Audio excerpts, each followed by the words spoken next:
আল্লাহ, এই যে ইলেকশন হচ্ছে এটা নিছক কোনো ইলেকশন নয়, এটা বাংলাদেশের অসংখ্য মানুষের ভাগ্য পরিবর্তনের নির্বাচন।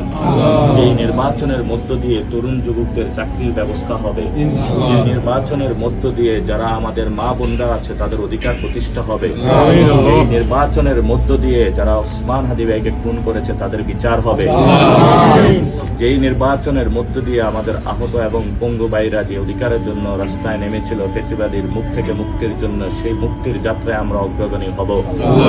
আল্লাহ, আমরা কতগুলো গুনাহগার বান্দা এই যাত্রায় অগ্রগণী হিসাবে ভূমিকা পালন করছি মাত্র, তুমি সব সহায় করে আমরা বান্দারা প্রচেষ্টা করতে পারি।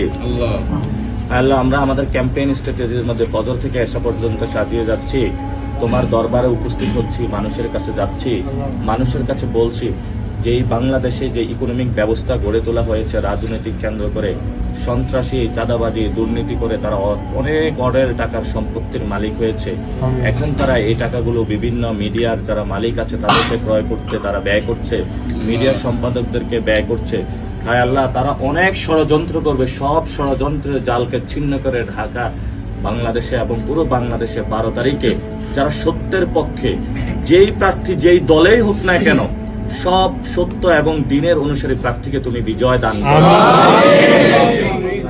নতুন করে করতে চায় তাদেরকে তুমি বিজয় দান করো। আল্লাহ, তারা যারা শহীদ ওসমান হাদির ইনসাফের রাজত্বকে বাংলাদেশে এগিয়ে নিয়ে যাবে তুমি তাদেরকে বিজয় দান করো। আল্লাহ, অনেকে অনেক দল করে,